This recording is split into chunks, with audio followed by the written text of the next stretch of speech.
Mike Pachelli here. Thanks for tuning in. I'll be talking about the Beatles recording of If I Fell that they did on February 27th, 1964.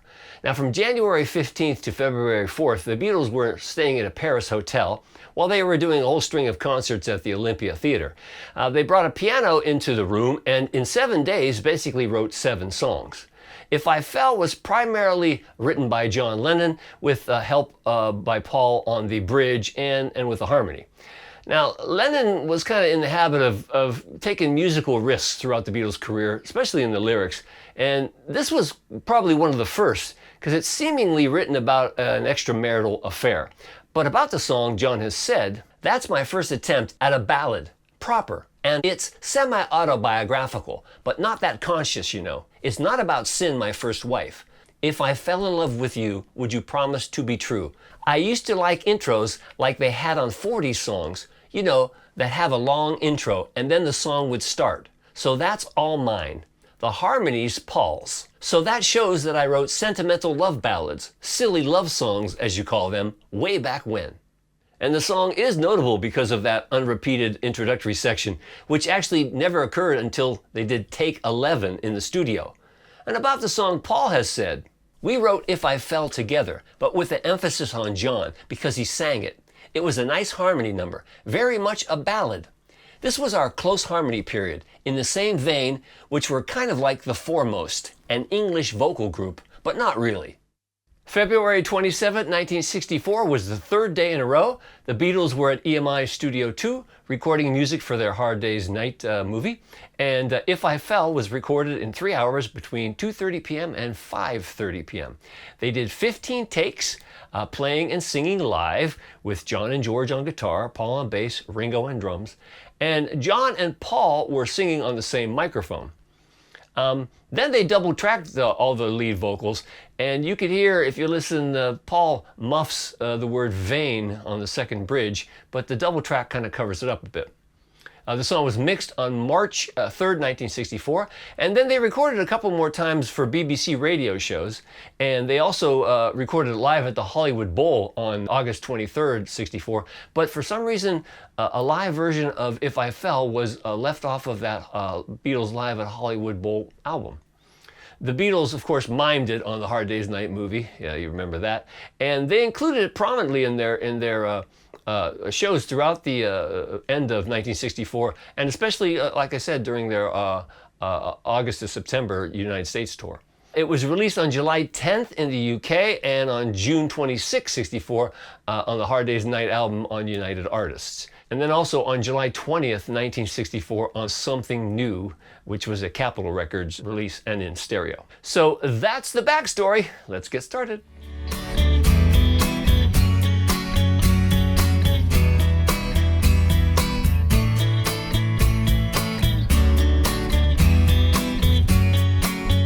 John is playing his Gibson J160E on If I Fell, and it's not his usual down, up stroke. It's, for the most part, all downstroked. It sort of sounds like he's just playing quarter notes on the intro, like he's just going. But in essence, he's playing the full chord on the downbeats and then a little bit like the lower strings on the upbeat. So very slowly it's like. But he's really driving it hard. So in order to play the intro, you need these chords. You need an E flat minor, a D, a D flat, you'll need a B flat minor, you're going to need an E minor 7th, and an A7. Now, throughout the song, whenever he plays that A7 voicing, he does not accentuate the 7th scale degree, the G on the top. You know, it's not, he's just lightly getting it. But you can hear that A7 is there. And it's all eighth notes except for on the fifth measure of that E flat minor, there's a quarter note on beat 4. So very slowly, the intro sounds like this. 2, 3, 4.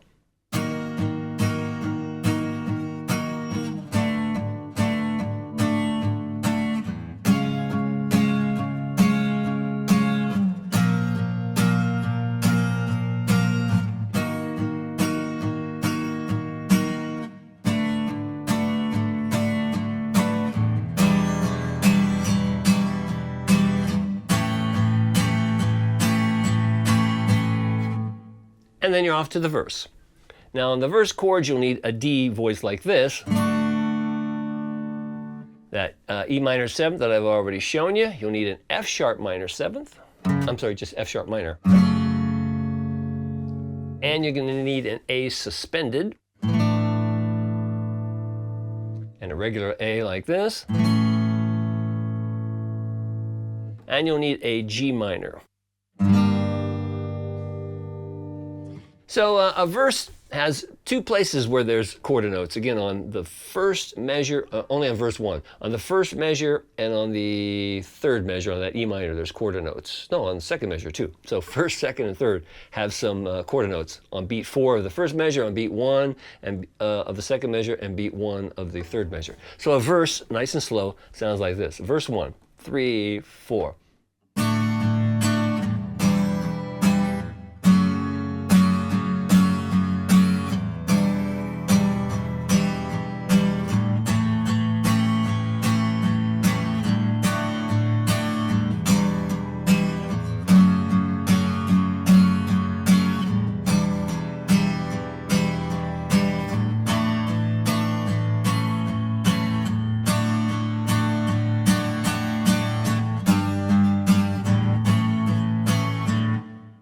And of course, there's some open strings occasionally when he changes chords. And if you'd like to know that precisely, download my charts and tabs, and you'll see.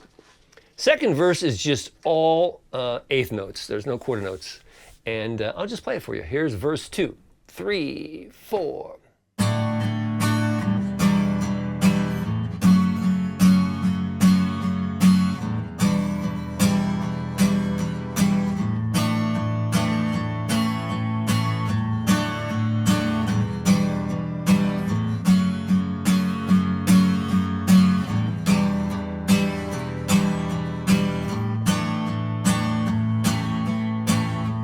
And then we're to the bridge. Now on the bridge, he does his usual, Beatle D, like that. Now there's a misnomer that, since Paul sings an F sharp right there, you may think that's a D9 chord. But John does not play a D9 chord. That's very Beatle-like, where they sing a note that isn't being played. And that's why the harmony sounds so big. Because if you sing exactly what you play, it would sound less full. So John just plays this chord. Then he goes to a D7, to a G, like this, G minor, and I think you know all the chords to get, the rest. So a bridge is like this. First bridge, 2, 3, 4.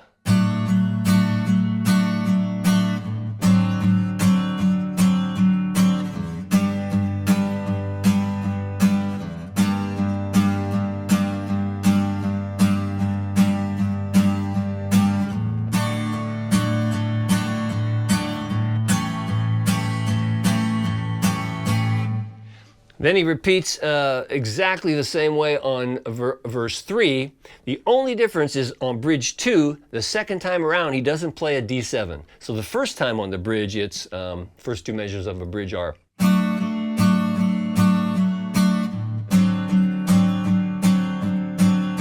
But the second time, John stays on this D for the entire first two measures of the bridge. So he plays.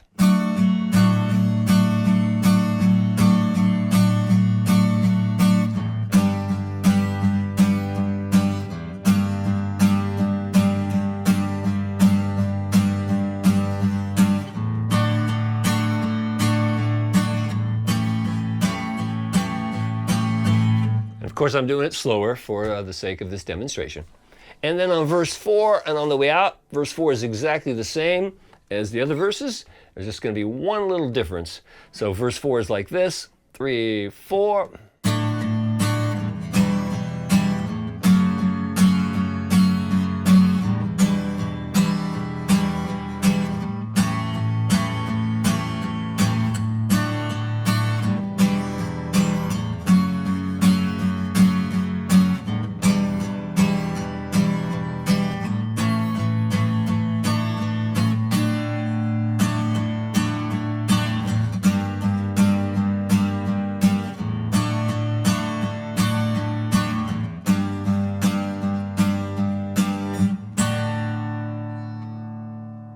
So if you heard or saw the difference, it's on the, when it gets to the A, he plays an A suspended, A, and then he plays a D chord, anticipating it on the end of 4.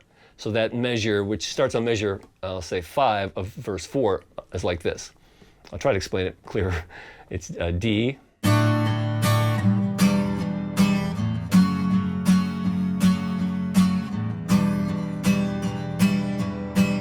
Here it comes. A suspended, A, and then a D.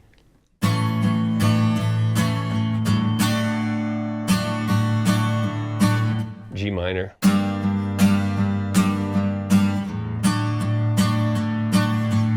And then a slight retard on this last G minor.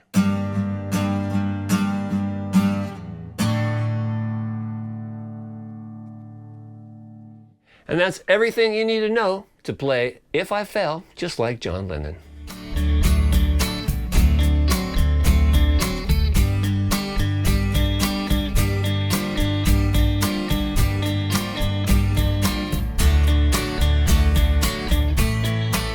George is playing his Rickenbacker 12-string on If I Fell. I've owned 3 or 4 different Rickenbackers in my life, and I haven't liked any of them. So I replaced it with this $300 Harley Benton, which has, you know, the tuning pegs in a row instead of staggered like on a Rick, but still has the high string to low. And it'll do the job. So to do the intro, you need an E flat minor. And on that first measure, on the end of 1, he plays an extra E flat note on the end of 1, like. Then you need a D.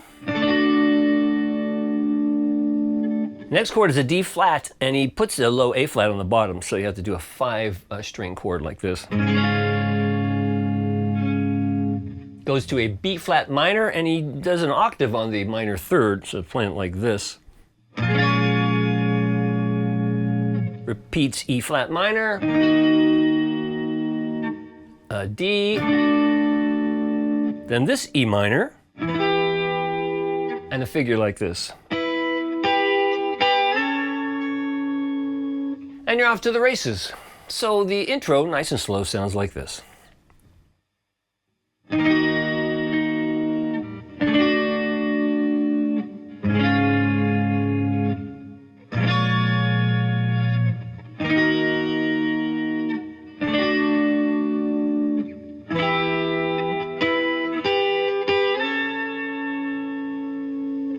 Now in the verses, he does a kind of a little 3-note thing. His D is like this, the 3rd of a D to a root and an octave of the 3rd of the chord. And he single picks it in 8th notes like this. To an E minor figure, which is root 5 octave. Repeats the same thing on F sharp minor. Then he switches to a different E minor form, playing 5 root octave 5. Then on the A, root 5 octave root. Repeats that.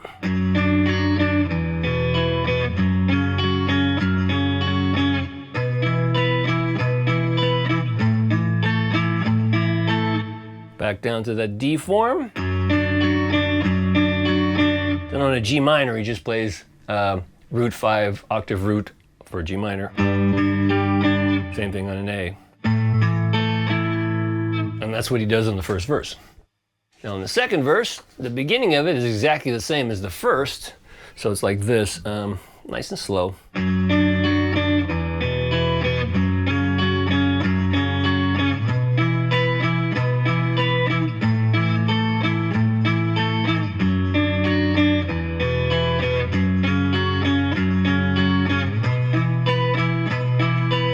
Now on the A is the first variation. So you play root 5 octave like this, but you go. So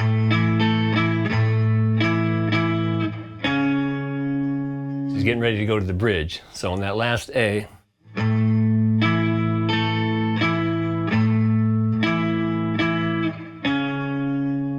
then you come to the first bridge.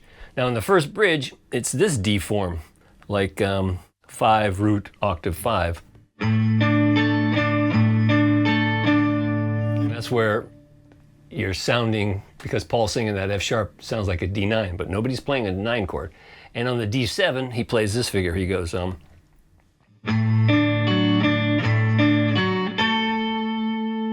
then to G, G minor, 7.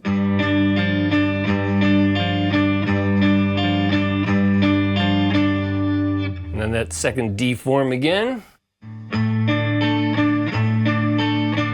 A little different on that last A there, right before the third verse.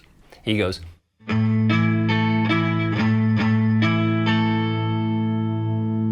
So a bridge, nice and slow.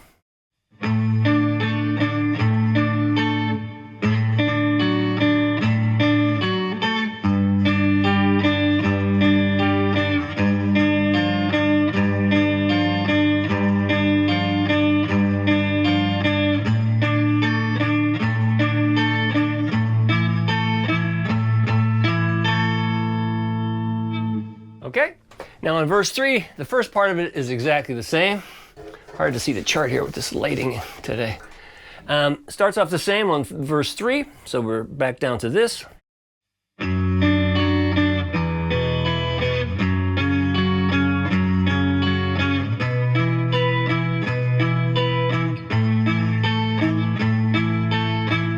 Now it's a little different. For the first time he does a figure like this. On the D, he plays. Then for the E minor, just a root 5. Same thing for the F sharp minor. Back down to the normal E minor.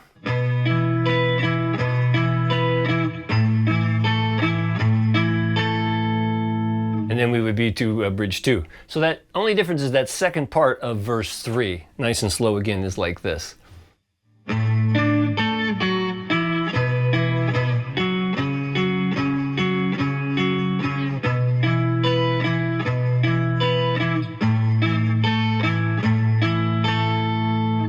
If I'm going too fast, charts and tabs are available to download at mikepachelli.com. Okay, bridge 2 has a couple little different things. Starts off like this, and let's see, starts off kind of normal, but he's going to get a 7th sound, and he does that initial D form, but he goes. Hear that? And the second part is.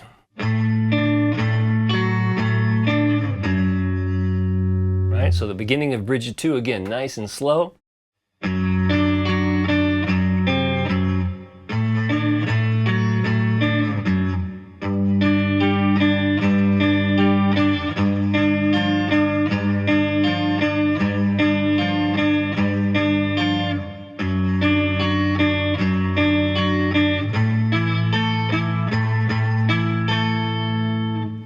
And then you are to verse 4, and verse 4 sounds the same as usual for the first 4 measures, like this.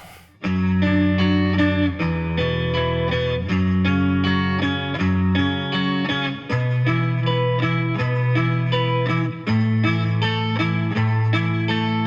then he does that variation on the D and plays.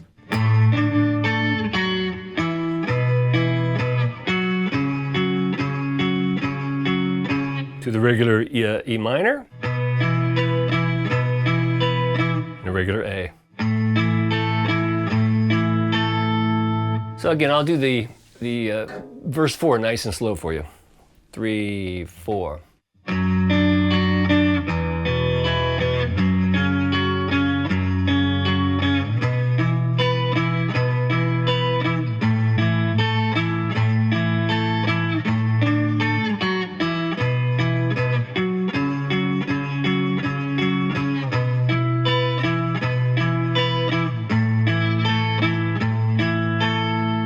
And then finishing off between just a D and a G minor. And he plays the second version of his D, like this. And he goes to a G minor, but just root 5 octave. Repeats that.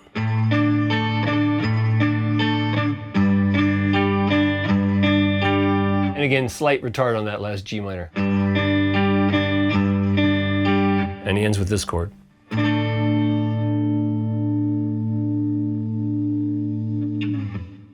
And there's two overdubs. The first one happens on measure 18, where he goes just an octave B flat to an A. He goes.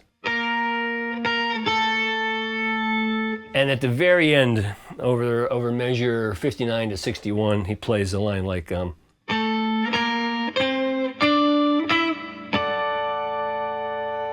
plays a false harmonic on the 7th fret. So.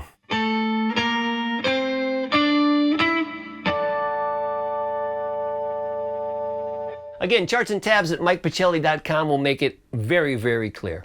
But I have put it together in a sound-alike so you can see how all the parts fit together. So let's have a look at this.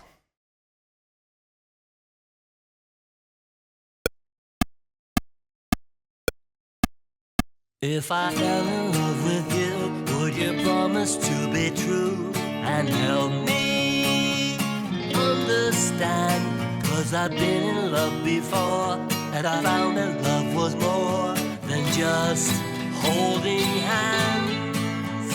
If I give my heart to you, I must be sure from the very start that you would love me more than her. If I trust in you, oh please, don't run and hide. If I love you too, oh please, don't hurt my pride like her. 'Cause I couldn't stand the pain, and I would be sad if our new love was in vain. So I hope you see that I would love to love you, and that she will cry when she learns we are two. 'Cause I couldn't stand the pain, and I would be sad if our new love was in vain. So I hope you see that I would love to love you, and that she will cry when she learns we are two. If I fell in love with you.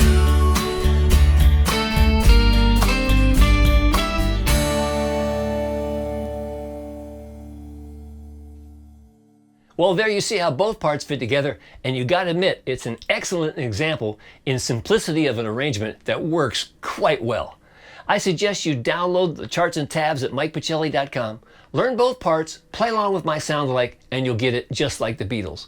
And I appreciate your consideration in supporting my work that way. So have fun playing this great old song, and until next time, I'm Mike Pachelli. Thanks for hanging out with me.